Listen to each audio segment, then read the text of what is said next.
No, no, sprayed myself. Take that because I've been drinking. Yeah, we didn't probably put on He's making his way through security at the moment, so if you bear with us for 2 minutes, we'll get going. Right, I'm going to make you do some work and just shuffle the chairs. James, oh, nice to meet you, James. We wouldn't be here without you.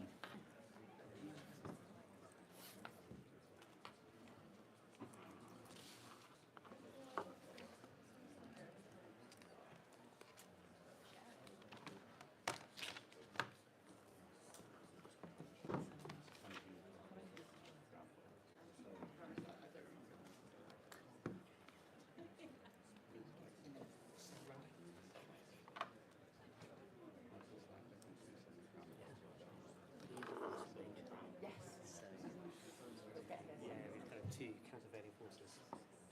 Yeah.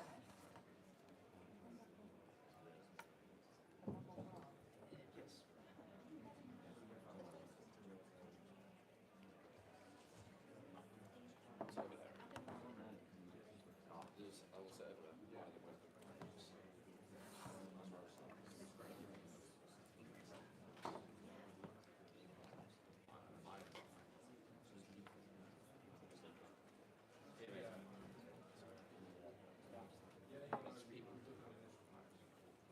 Is that one yours?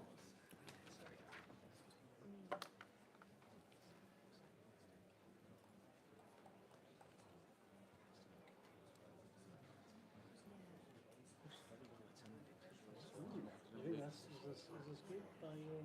Yeah, well, considering, to be honest, you've got to largely come up on the left to get there. You've got to trade. No, that's true. Should a lot of people genuinely interested. I recognise a few faces in the crowd. Absolutely. I'm not just thinking of, wasn't there food out, so kind of people are genuinely interested, Yeah, what you think a lot of these events basically have people, attendees are there for the food? No, I think, but there's always kind of a bit of an element where kind of if there's the passive trade happening, some people, not many, but some people will graze. Kind of, I'll pop in there and have a kind of a buffet lunch and not allow them to children's section.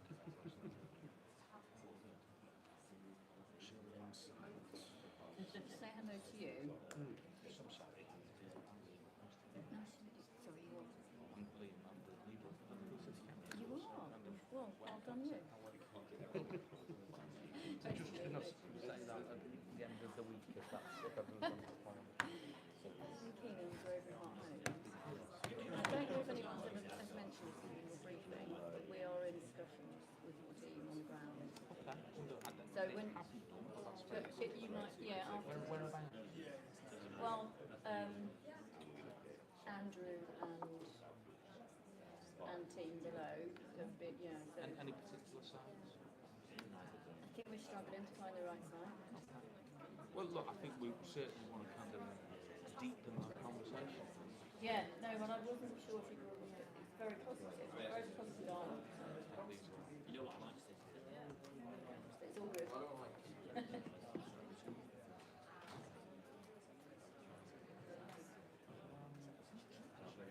you had much experience in organisations?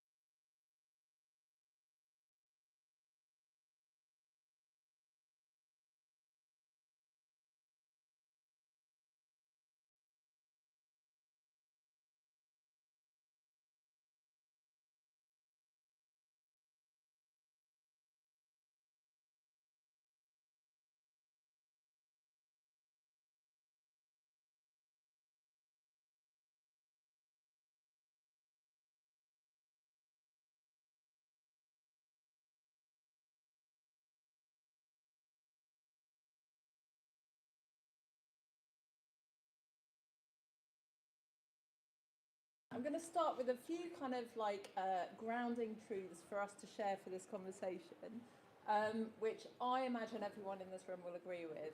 Number one, there is no magic money tree. There's no money going to appear out of nowhere. Number two, there's no reform fairy. Reform is not going to happen without some injection of capacity to help it get there. Number three, innovation is desperately, desperately needed. So number four, we need to find new sources of investment. We need to find new ways to bring money into the system.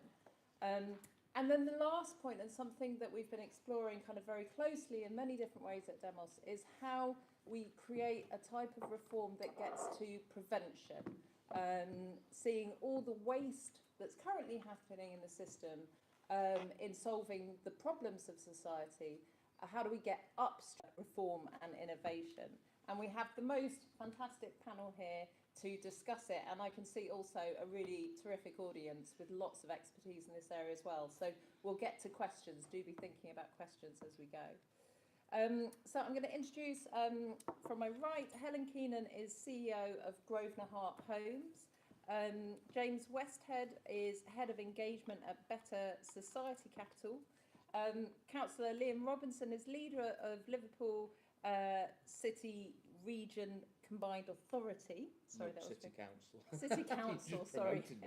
promoted me. Nearly got it. I promoted you. Brilliant. Professor Kieron Boyle is Chief Executive of 100x Impact and a Professor at the Marshall Institute at LSE. And Lord John Bird is a crossbench peer and founder of The Big Issue. So welcome to our panel.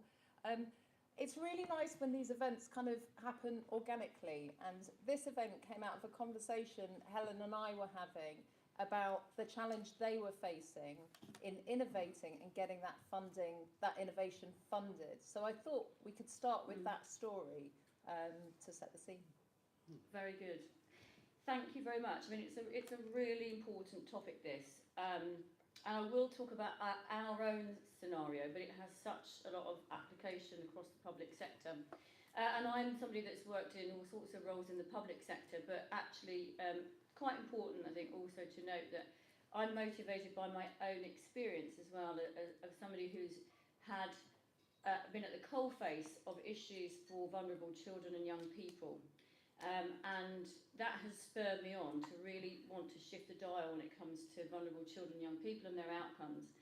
So Grosvenor Hart Homes was founded as effectively a social impact investment.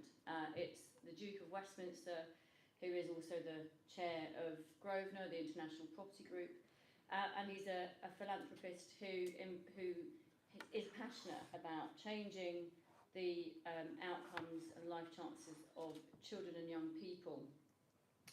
And so this concept was to see whether we could create real change in terms of life chances and outcomes such as education, health, employment for vulnerable children and families, so not just the children but the whole family unit, by tackling the big three issues that we observed that we could do something about. And first and foremost was an affordable, high quality home in a supportive community. And I stress that because we've now found that through our evaluation how important that supportive, sustainable community is. So but the good quality affordable home is one thing, but if you aren't able, because your mental health precludes you from being able to get up and go to work and bring in the revenue to keep that going, then things are very fragile. So we have incorporated a mental health and well-being arm to our model. And we've also incorporated very deliberately, as a big employer in the areas that we operate, a job brokerage and business startup scheme.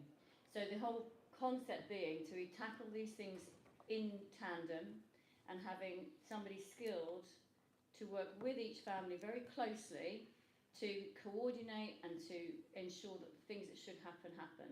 And, you know, I don't think that this is rocket science, this. None of this is new.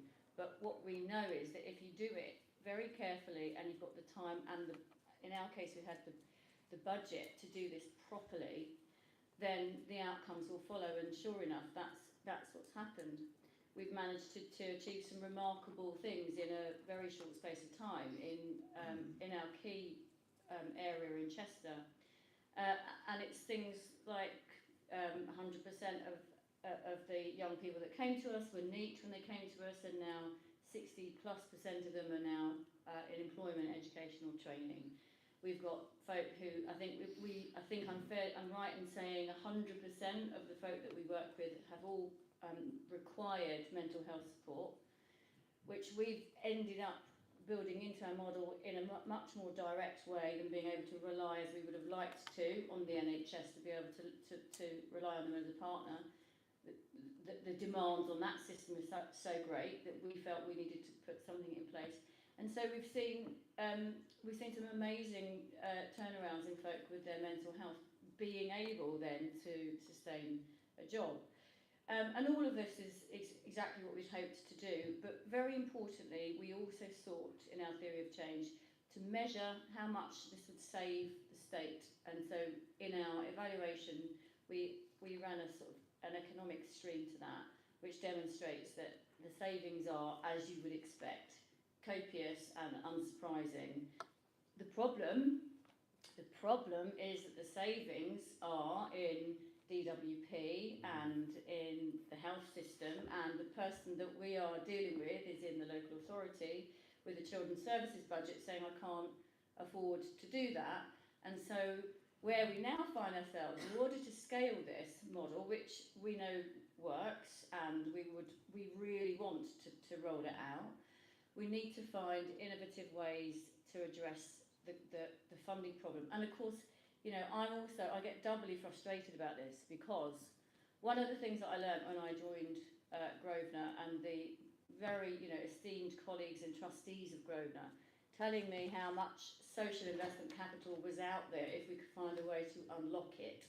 So there is a wall of capital sitting there, and we're showing that we can create not just the outcomes but the savings. So how do we put this together and unlock it? We have some ideas, but that's what I think we'll explore today. Brilliant. Thank you so much, Helen. So the challenge is, where the innovation is working, you can't track where the savings fall, and therefore the funding model isn't working. And that's a lot to do with prevention, which is where we started talking really about social innovation to get upstream of problems and prevent them from happening in the first place. Do you want to pick up that theme? No, I don't. I want you to go through everybody else so I can listen, because I am always unprepared. Okay. I believe in a lack of preparation. And everybody who knows me says, how the hell did we end up there? And we didn't prepare. So would you forgive me my trespass? This is going to be fun. Love that. So James, you're It'd be problematic if I took the same. Yeah, I think we're all going to take the same cards. I love that. It's never happened on a panel before. I'm really, really enjoying it, James. Do you want to pick up from there? Yeah, no, well, I mean, in fact, I think you absolutely hit on some of the problems there about budget alignment and time alignment, long-term versus short-term. So my name's James Westhead. I'm with Better Society Capital, which is one of the UK's leading social impact investors. And we have a wider mission, which is to grow the total amount of money that's invested in helping to solve social problems in the UK. So we manage our own pot of funds that we then distribute via intermediaries, including some that are in this room. And intermediaries would be a fund manager or even a social bank that invests into charities and social enterprises for a positive social impact. And we're talking here not about grants, but about essentially lending money that can be returned. And I think this is where we get into an interesting space with government. So I'm going to talk about 3 Ps: prevention, partnership and purpose. So we've heard a little bit about the massive amount of money that could be saved, you're suggesting, if we took a more preventative approach. And I think that is definitely true, but it's very difficult for government to take that preventative approach because of the vicious cycle of crisis spend that our public services have found themselves in, right across every public service, whether it's children's social care, like you were talking about, or whether it's the criminal justice system, or whether it's the NHS. The statutory bodies have to spend on crisis. So if a child's at risk, they have to be put into residential children's care often, which costs, as the National Audit Office reported last week, on average £320,000 a year. So the costs are absolutely enormous. If a more preventative approach could have been taken in that child's life trajectory, perhaps he would have stayed with his family. Perhaps that family could have been supported, or if they couldn't, perhaps he could have gone into foster care, 1/8 of the cost of the residential children's place. So what social investment can do is essentially finance some of that prevention. So we fund and do fund programs that help children at the edge of care stay in their families. We fund fostering approaches, and we also finance residential children's homes, but better than the ones that are funded by private equity generally. So at every stage, social investment can be used to build the preventative muscle of government, which government, as we know from the title of this event, it's run out of money for doing those kind of things. So where does that money come from? Well, that's the partnership piece. It comes from you, and when I say you, I mean the biggest investor alongside Better Society Capital in the kind of initiatives that I've just described, the biggest investor is your pension fund. So local, and specifically actually local government pension schemes. So I'm sitting next to Liam, whose employees will have been contributing to investments through their pension fund into making things better in Liverpool. But that could be that that whole mechanism could be way bigger and way better through working in partnership between government investors and providers of these services. And just finally, briefly, on purpose, because sometimes when I talk at events like this, people go, hang on, aren't you actually talking about the public-private partnerships, which is a dirty word, and that has seemed as a failure. And I think that it's not that. It's not a public-private partnership in the way that people often imagine it, because what went wrong there was you didn't have alignment of purpose. So that's the third P. What I'm talking about is investors investing aligned with the commissioners, the local authorities often, and the government. We're talking about investors like the pension funds, all large trusts and foundations. The purpose is the same. It's actually aligned between the investor, the commissioner, and the provider of these services. And that way, there is no risk of exploitation. Everybody wants this to succeed, rather than perhaps in some previous models where it was extractive and money was being taken out in profit, and the alignment of the provider and the investor was quite different. They were sometimes out to rip off the public. So I think there is a real opportunity at the moment for the government at a time of need. Necessity is the mother of invention. Let's do things differently. Brilliant, thank you. Liam, what does that all look like from where you are? At council level, are you doing any of this work, and do you recognise the problems we've heard about this morning? Yeah, absolutely. Look, I think it's useful just to put it in a bit of a context, folks, because it's wonderful to host all of you here in Liverpool this week. And it's lovely to be in a lovely regenerated waterfront, fantastic conference centre, and a really beautiful city centre, and the space that we're in. But let's also put it in the context that where you are sat is the third most deprived local authority in the country. If I was to take you for a walk literally only a quarter of a mile away, I could show you lamentably some of the worst poverty you'll find in this country. And you're absolutely right, Polly, to put it in the context, there's no magic money trick, because if you think about what happened over the past 14 years of Tory government, is this city lost 60% of its funding. And even though we've now got a Labour government that genuinely sees needs and deprivation as the kind of the highest sort of importance within local authority funding formulas, even with the fair funding review that's going on, it's not going to backfill all of that 60% that we've lost. Now, I wish it would, but let's be honest, that's the state of the kind of public finances at this moment in time. You're also then into the context where, because of the way so many cuts happened during the period of austerity, and particularly all that preventative stuff was lost, actually the pressure on so many services and the complexity is really, really sort of acute. So, for example, if you think about things like SEND education budgets, the fact that if there wasn't the statutory overrides in place, frankly, it would bankrupt every local authority in this country. We've got 1 in 5 kids on the HCP at this moment in time. When you think about things like adult social care and children's social care, it's not just that the costs have gone up, but the complexity have gone up, and you're now in a situation where virtually every council in the country that provides social services is spending 70% of its budget on about 3% of its residents. And we all want to look after people in exactly the right way, but it shows the scale of the financial challenge that we're facing. I'm sure John will probably touch on this when we get to him in a moment. When you look at the housing and homelessness emergency in this country and the way temporary accommodation budgets have gone through the roof, it's not just we've got less money, even though we've got a government that's now giving us a bit more. The complexity of the challenge is much more significant than was the case previously. So we put it in that context of it being really difficult, but we've got to do things in a different way, and that's why it's delighting to sort of see so many people in this room this evening, because I always sort of judge a fringe meeting on not just the attendance, but how easy is it to get here, and the fact you've got to come up a lift, end of a corridor, and you've got a packed room. Let's treat this appropriately as a bit of a laboratory, folks.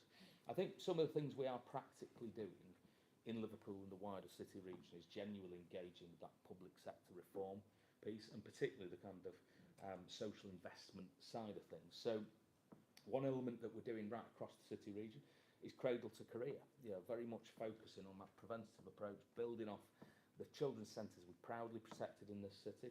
That project is happening down in Speak at this moment in time, really looking at how can we do it differently. And there's similar projects happening across the city region. When I think about the Juno model that we're following on mental health for young people, and particularly children's homes as well, doing it in a completely different way than was the case previously. But we know that we've got to go a lot further than that as well. So one of the things that we're really keen to do is set up what we're calling our Office of Public Service Innovation. So very much using the kind of civic data cooperatives that we've got available to us as a city region. So the data that we hold as a local authority, the housing associations hold, the universities hold, the NHS holds, although sometimes getting over the firewall can be a bit of a challenge, so to speak. But how do we actually kind of use that data and then analyse it better to take different decisions that will be more cost effective? Because part of the challenge with all of this is so many of our public services aren't as effective as they should be, not just sort of financially, but in terms of the sort of outcomes, in terms of what we're delivering. Because when I think about the excellent announcements that we had last week about Pride of Place, some of the investment in our communities we've not seen the likes of for 15 years. But if you actually look at the map of where is going to be receiving some of that money, these were areas that actually kind of received a lot of money last time we were in government. So something didn't work. We've got to do things a little bit differently to the way we've been doing in the past. I think the other element as well we put a lot of store by is working with the Cabinet Office, particularly on test and learn. We were delighted to be one of the first 4 councils in the country to look at that in a different way. So we did the project on temporary accommodation, and that was fascinating to look at the way that it was so ad hoc because of the way that the homelessness emergency crept up on the country over a kind of 12 to 2 year kind of period. We're actually able to kind of analyse the way we're spending that money and sort of allocating properties in a much better way.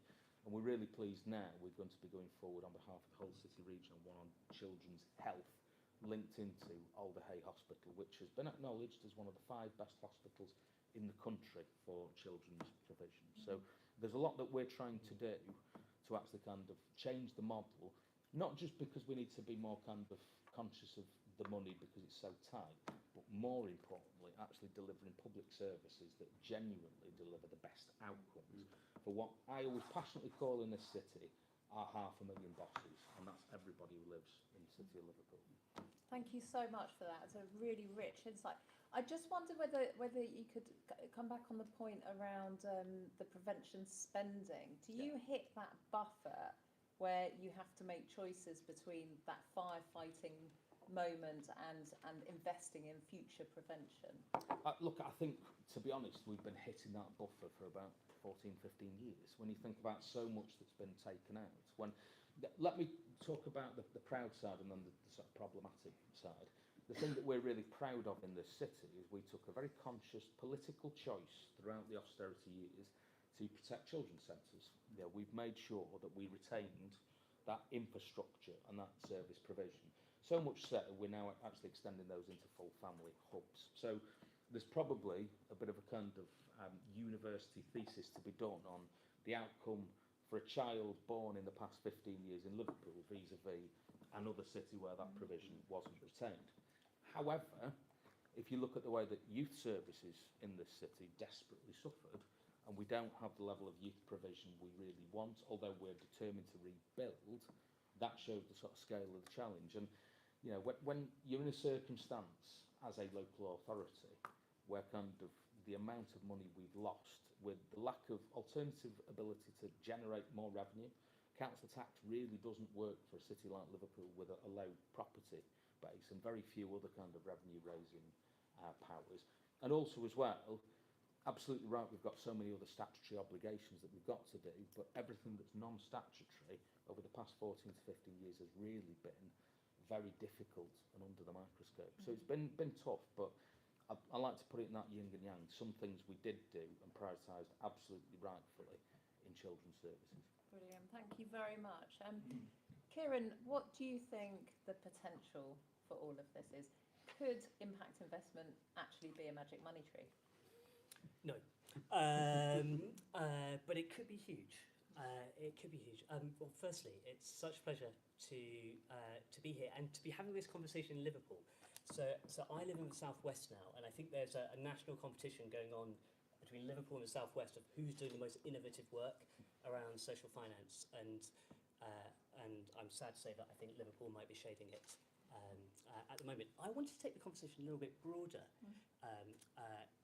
if I may, partly because I agree with everything that I've heard, but partly because I think there's something bigger going on as well here, which is we exist in a time where there are beginning to be new models asking about what is the relationship between the state, between markets and people. And I think that's where all of this sits within. What are some of the new models emerging when it looks like the state alone doesn't seem to be the answer, but we're seeing what the challenge is of just leaning too heavily into markets is. So stepping back a bit, let's actually talk about this field slightly more broadly, and we could talk about the language of the impact economy.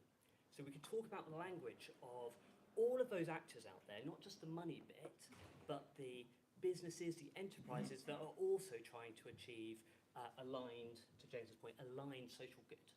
And there's a lot of them in the UK at the moment. In fact, if you were to add all of those up, they make up about 5 to 10% of the UK economy. So it's actually a really big part. If you think about social enterprises, co-ops, B Corps, responsible businesses. And then if you add in, what's happening on the impact capital side of things, and social investment is part of that, but there's also philanthropy and impact investment, that's about £100 billion. So there's quite a lot of money there now in this space. So there's certainly enough to get going. And this is growing, I would argue, for structural reasons. Some of that is that kind of that rebalancing around what's happening between state, market and people. Some of it is coming just from a track record that this country and many other countries have of just working at this stuff really hard for 20 to 30 years. And some of it is coming out of new ideas coming into this space. A lot of this field grew out of social innovation and new ways of thinking about using, at times, philanthropic capital. But there's another trend coming on, and at the LSE we study this, which is about big pools of capital that are thinking harder about their social and environmental footprint, but not really for ethical or moral reasons. but because they think ultimately it's a necessary way that they maintain their value over the longer term. And so when we talk about all the impact investment money out there, a lot of the growth has been in that bit of it. So you might say investment that's considering its impact rather than impact first investment. So it is growing really, really quickly, to answer your question. It is getting big, but there are some continual barriers here. The two that stand out to me most, one you would call a timescale problem, and the other you might call a membrane problem. So let's start with the membrane problem. That's the one that there is all this money out here, but I think if you go speak to any social enterprise, they'd probably say, well, yeah, there's all that money, but I'm not really seeing it. And often that's because, increasingly they are seeing it, but often if they're not, it's because actually the ticket sizes of capital that's looking to deploy are often much larger than smaller enterprises need. The timescale problem is a harder one, which is a lot of business models make sense over the longer term, but actually in the short term, it's less clear whether they do. And that is an area that we need some innovation around. Those are some of the challenges. There are opportunities. There are two that I pull out, and I just point to what this government is doing. So on the prevention side of things, this government has lent very heavily into the idea of social outcomes partnerships. They announced a £500 million Better Futures Fund, which was focused on social outcomes partnerships for children and their families. And the idea here is that government tries to get out of the way of all the different silos that occur between departments. It says the outcomes that it would like to occur for children, and it pays out to people who deliver those outcomes if they deliver them. This fund will be delivered in partnership with local authorities, local philanthropies as well. And then the impact investors, they're just providing the working capital to the enterprises to deliver it. So that gets past some of those silo problems. Pride in Place, I think, is a great example as well of really an opportunity for this government, or an opportunity that could be missed. So it's a lot of money going to places that really, really need it. The amazing thing would be if that money can leverage even more capital from philanthropists, local philanthropists, from foundations, from impact first investors, and potentially from pension funds and other institutional investors. But that takes some design to achieve it. So, long-winded answer, yes. So no, there is no magic money tree. Yes, it is a pretty big tree. There are reasons why it's getting bigger, and there are opportunities right now to take advantage of it. Brilliant, thank you. I just want to follow up with, go back to the first thing you said about that disruption of the relationship between states, markets and people. What's, just I want to check my understanding. What are you talking about there? Well, broadly, I think this whole space is itself a reform, because it's encouraging us to think slightly differently about who is responsible for delivery of the public good. Some people, quite rightly, might say it's entirely the state.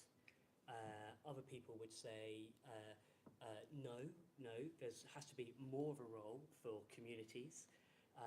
Others are starting to say, well, actually businesses and social enterprises have a fundamental role there too. So when I'm talking about kind of that rebalancing, it's rather saying that models that were only focused on the state don't seem to be coming up with the answers. I think we've seen globally the challenges of models that led too much into saying that markets can solve all of this. But what's this interesting hybrid area that's emerging kind of between the state and the markets that leans very much into community activity, but also that sometimes commercial actors may also be focused on public benefit. Brilliant, thank you so much. How are you doing? I'm not ready. Are you ready? Of course I am. Go on. So, we want to hear your perspective on this conversation. All right, can I stand up? Of course you can. I've got a very dodgy leg because on my 79th birthday, I was demonstrating a fireman's lift on a stage. And I stepped back and fell off the stage and screwed up my hip. So that's the reason I have to stand, because I'm absolutely crap sitting. Anyway, I started the big issue with Gordon Roddick of The Body Shop. We didn't start in the charity field. Nobody gave us any charity money. We got money from a business that was making a shed load of money. So I am a part of the peppermint foot lotion revolution. So that's why I smell so nice. I really want to emphasize that. We started, I'm using this opportunity because people don't know about the big issue, Invest. And the reason you don't know it is because the big issue, Invest, and the big issue are absolute crap at telling people what the hell they're doing. They touch the lives of millions of people, but nobody knows about it. And I don't even know about it, so it comes from the top. So I've got a little prompt here about some of the things that we've done.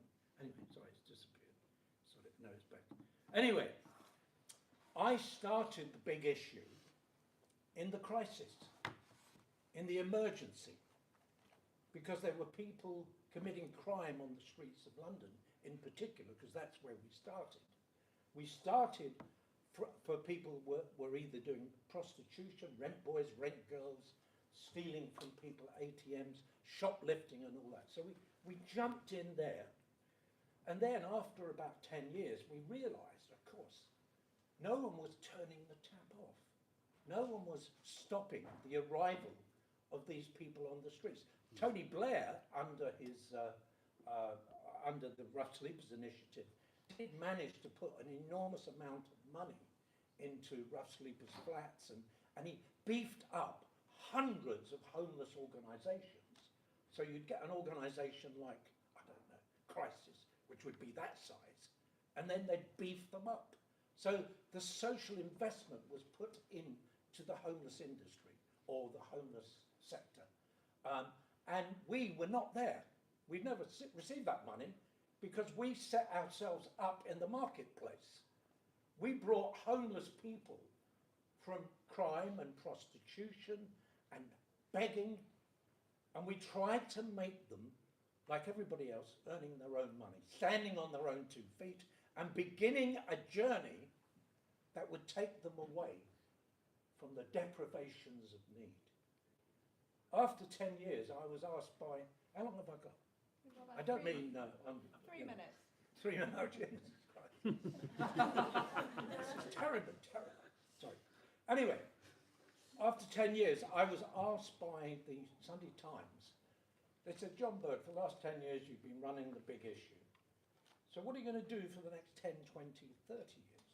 And I said, well, for the last 10 years, because you asked me about prevention, I have been mending broken clocks.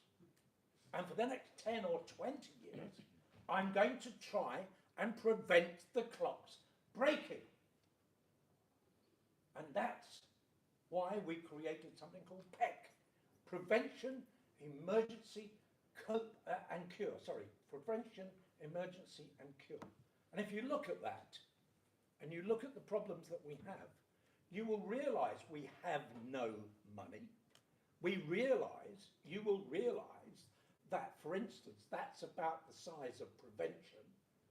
This is the size of emergency, social security, which holds your hand. Can I hold your hand? Which holds your hand while you're in need, and they're there forever. And you never get out of need. So the vast amount of money is spent on emergency, and jack shit, sorry, excuse my French, little is spent on cure. So if we were actually going to make a major change in the work that we were doing, we would change the way that government works. I mean, I forget your name, sorry. It's Helen. Helen, what a lovely name. Thank you. I had a girlfriend once called Helen. It wasn't. Well, for about 3 weeks. 3 minutes. Anyway, sorry. Sorry, I'm also a stand-up comic. So the point is, what you're saying is an absolutely beautiful rendering of what the problem is, because you make changes that affect the budgeting of the DWP, but because you're getting your money from another government department. So actually, what I feel And I feel very, very strongly that Keir Starmer didn't come to me and said, John, I'm just about to enter another government. No, I'm not his first government. There's going to be another Labour government. What would you do differently? I'd say the first thing I would do is step back and look at why government doesn't work, and why is it that every government we've had since the Second World War has never had the balls to say we really do have to reinvent. I mean, we are brilliant. We're absolutely brilliant. Human beings are so brilliant. But we still come into government and we take the same structures as every government has been since the time of Gladstone. We're still having those little departments. So anyway, I'm for prevention. I believe the biggest problem that we've got is the inheritance of poverty. I've met too many people. I inherited poverty. I come from a London, Irish, Spanish, underclass, lumpen proletariat, if you're Marxist. And I come from that, and I got out of poverty. And how did I get out of poverty? Because we used to have a criminal justice system that worked. You went in bad, and you came out better.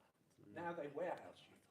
Now they don't spend money, etc. Anyway, all I'm going to say is, until we look at the way government works, until we realise that there's vast amounts of money that are spent, but they're spent unwisely. I'll give you one example. Can I give you one example? No, I'm going to say no, but I'm going to say that was brilliant.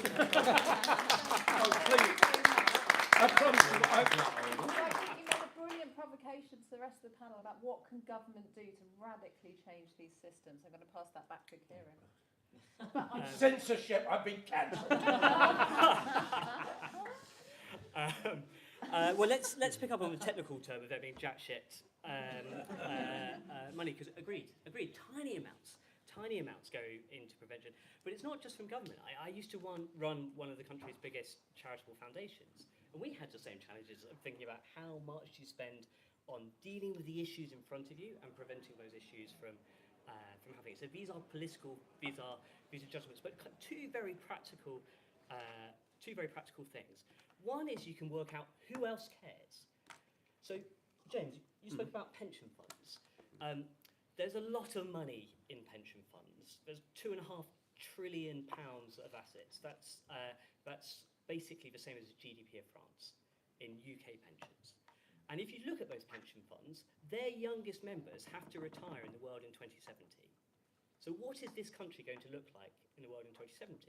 Those pension funds have a responsibility to be thinking about how they're investing to create a better place.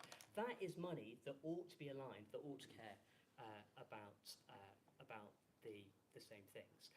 And look, I'm not going to be an apologist for any government on the lack of focus on prevention, but spotting the opportunities and scaling them is absolutely critical. And one thing that I've seen really work in this space is taking this question out of just being government's job alone to do.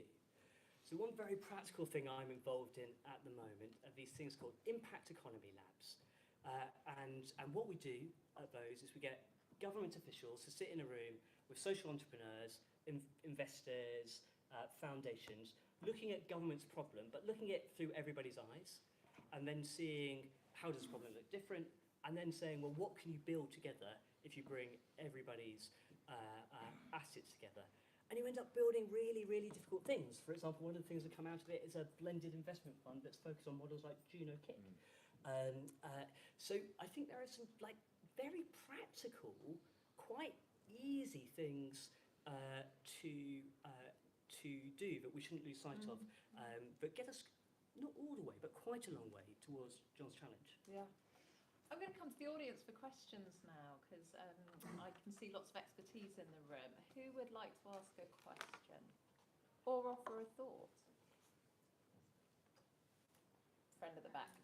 My name is Kieron. I'm a GP in Manchester. I'm clinical director for PCN in the city centre.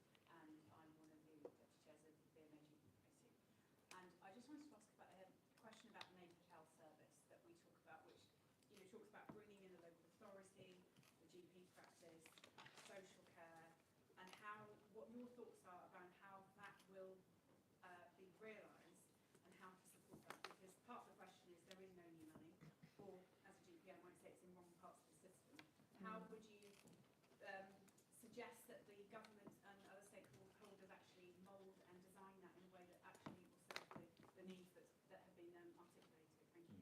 Brilliant. James? I can make one suggestion. Well, one example and one suggestion. So on health, there's so much potential around prevention for obvious reasons because of the cost is enormous, and just doing things differently. One example is Macmillan's end-of-life care programme in Oxfordshire, where if you survey people, 81% of people want to die at home and not in a hospital. But in fact, the majority of us will die in a hospital and on average spend 25 days in a hospital. Sorry if this sounds a bit depressing. By funding a charity to provide at-home care, that has been reduced in Oxfordshire from 25 days to on average to 9 days less. Something that was tried briefly but never took off under the Blair regime, just at the end of it, I think. And that's the idea of pooling as many public sector budgets as you can in one place and giving it to essentially the authority to control, probably. And that, I think, could be publicly, but I think there are some conversations. Probably you're having them. Do you want me to answer the question on health? Because I'm really glad you've sort of asked that. I suppose, to be honest, if NHS as an acronym can mean Neighbourhood Health Service, we'll have cracked it, because the NHS is a wonderful thing, we love it, so don't misunderstand what I'm going to say here, but all too often it stands for National Hospital Service rather than National Health Service. I think for me it's a number of different things. It's genuinely about having that proper integration at a local level. We certainly in the Liverpool City region want something closer to us and more coterminous. Whilst we've got a very good relationship with the NHS, we're very proud to have the largest number of specialist hospitals in the country outside of London. We actually want to get much closer, because all too often the funding of care packages, for example, can be not a very nice game of pass the parcel. Kind of who's going to pay what, rather than thinking, well, one way or another, it's all taxpayers' money. How do we actually deliver the best care? I think the other element, though, is, let's be honest, if it's getting to the stage of people requiring care, be that in a hospital or hopefully in their home, that's where we're missing a trick. And for me, here's where devolution really kicks in around the public health piece. I think there's a number of different ways we can actually look at this differently. We sat here 12 miles away as the crow flies from Wales, and actually Wales and the Welsh government, same with Scotland, Northern Ireland, have got more devolved autonomy in the public health space than we have in the Liverpool City region. So, for example, when you look at the way that admissions to hospital have spiked in the past couple of years for alcohol reasons, why couldn't we, if we wanted to, so I'm not saying we would definitely do this, but if we had the autonomy, why couldn't we pursue minimum unit pricing of alcohol as they have in Scotland, for example? Actually, if we could have health as a planning and licensing objective, that is one of the best ways of being able to kind of knock back horrible takeaways, offies, all those things that when you get too many of them, don't just threaten people's health, frankly actually lead to degeneration in communities in terms of retail high streets. So for me, it's not just a question about how you spend the money, it's also about giving us all of those different levers at a local level to actually be able to prevent these things. And if that comes across as a bit of the nanny state, frankly, it's a bit like the last 50 years of tobacco. We're now in a place, thankfully, where anyone born after 2009 will never be able to buy a packet of fags. And sometimes we've got to be able to prevent some of these things that are causing so much difficulty for people living a really fulfilling life. So I'm really glad you've asked that. I think, Kieran, you've got a practical idea. Yeah, so that's a great answer on how you spend the money. I think a really interesting idea is when you spend the money as well. So we know that one of our country's biggest fiscal challenges at the moment is a productivity challenge. And it's a productivity challenge because there are lots of people who ought to be well enough to work, but we're not getting them well enough to work. And we know that over the next 4 or 5 years, we're going to spend an additional 40 to 50 billion pounds on benefits for those people. And we're going to spend the money in the future when people are unable to work. Well, how about we bring some of that money forward to right now to provide upfront money to pay for those sorts of innovative interventions that can deal with all of this enable social enterprises and community groups and the NHS locally to work on this. And then impact investors can come alongside that, and they can provide the upfront working capital for that to happen. So some of this is about where the money is spent, but also when it's spent. And really, we've got enough examples now of how to do this. Some of it, I think, is about the political bravery to take advantage of them. Brilliant. Helen? I'm probably going to take us on a slightly different track with what I'm about to say, and that is in my experience where we make things so complicated when we try and get something like this off the ground. You know, we've got the experience of social impact bonds, which cost so much in legal fees to get the contract signed that they didn't go very far. You know, we make things really difficult. And it's really quite simple. There is capital out there. There are folk that are philanthropic capital, not just those that are still looking to receive a return. And I think there is a real issue with the level of return that's required in from social investors, because the appetite for risk isn't that great still. And I don't think we can do that with pension funds, frankly. But, you know, all we've got to do is align the folk that want to save the money, the NHS, the DWP, local authorities, with the folk that have the ESG investors and the philanthropists, and unlock those two sort of sides of this simple equation, because we know how to do this. We know what happens. You know, we know what works. We spend a lot of money analysing and researching what works. We know the answers to this. So I'm in favour of keeping it really simple and focusing on the practical things that we can do to get things off the ground, and I think if we do that, then we can, you know, get the momentum to scale it up. So that's kind of a plea, really, to keep it simple.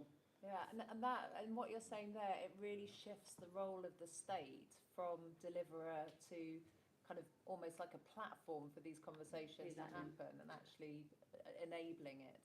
I think I mentioned to you that in my mind it's very similar to creating what we've been done so successfully. We think about the carbon offset market. It's a very similar concept, and if we put some effort into thinking about how do we create, because we've got we can understand those basic dynamics. So if we put some thinking into how we could replicate something along those lines, but I'm just a very big advocate for keeping it simple, because we know what we need to do to make this to make things work. Any more contributions? Hi, Dom Llewellyn from the Impact Economy Collective. We've been running with Kieron a number of the policy labs that he referred to. I think one thing that really strikes me is that when you get civil servants, which is what we're doing, getting senior civil servants, philanthropists, investors, social enterprises and businesses in a room together to talk about day one, thinking about the problems, what are the problems they're facing, and day two, to think through some solutions. A lot of the civil servants and saying, we don't normally do this. We don't normally work with other stakeholders. And we've realised, there are people who care about the issues that we're working on day in, day out, and have as much knowledge or more knowledge than we do on them, who really want to help. There's money that can really partner with us in a new way. And I think one thing I'm excited about in the context of this government is the role of partnership. And this government thinking about how does it help the state partner and see itself as an actor, not the actor, but partner with other organisations and capital to deliver social change. And I think that's a lot of what Kieron's been talking about. So I think for me, partnership is also really crucial, but also recognising that none of us have the solutions individually, but together we do. Fantastic, thank you. Keen to give John the last word. I just wanted to say, if you read your big issue next week, it's a Marmot issue. And Liverpool is working on Marmot. And that is, I think they call it triaging or whatever, bringing things together. I fell in love with the guy when I met him, and we now try to promote him as much as we can. So there is, Keir Starmer said in July, well, before the election, that we were going to have a Marmot government. I'm still waiting for that Marmot government, and if it does come, I think it would be a brilliant thing. If you want to know all about it, you know, please get hold of a £4 big issue and have a go. But anyway, or go on your Google or whatever it is. I just wanted to make a very simple point, which is I think we're all saying that we're looking for answers out in the community. We're not just looking for answers from people who are appointed to represent us or whatever. In 2017, the city of, the town of Northampton went bankrupt and got taken over by and rescued by Northampton County. Fortuitously for us, we had put together a conference to be at the Guildhall right in the middle of the city. And it was a conference called Social Echo. And it was as dumb as arseholes. I'm not sorry, it was as absolutely dumb. There was nothing about it that was clever. What did we do? We went to the NHS because the local NHS had a doctor who represented a relationship with the community. And we said to her, this lady, wouldn't it be great if you bought your bread from, instead of buying it from Warrington or Widnes or somewhere up this way, why don't you buy the bread from the bakery that was created out of women who had been beaten up, you know, all the social, domestic violence.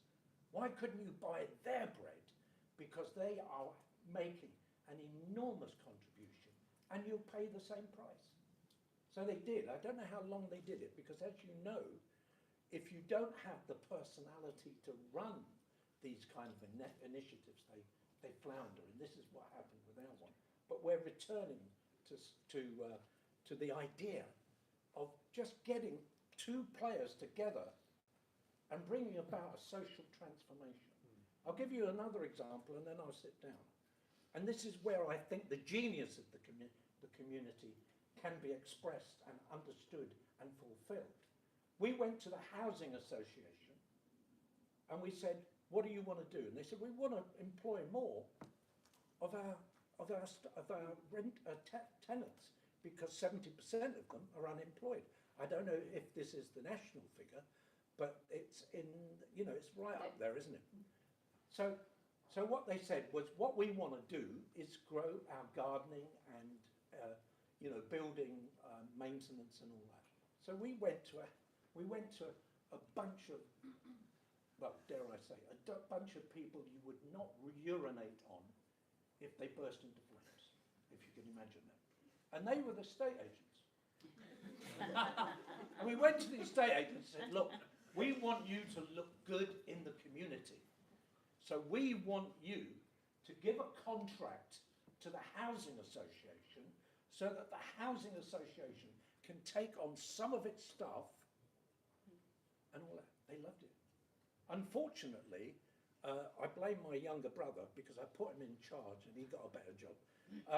But it was absolutely beautiful to see all of this consanguinity, all of this coming together, what's the posh word? Anyway, there's a posh word out there, waiting. All I'm saying is, this is what we need to do. We need to do more of this kind of social echoing. And if anybody wants to talk to me about it, I want you to steal it from me. When the COVID started, some people who had taken the social echo up in Bedfordshire, they were using that to help the people who weren't who weren't visible, who were suffering from food poverty in the COVID, because they'd taken the model and they got to know who existed in the community and who was in most need. So it was brilliant. And it was all invented by me.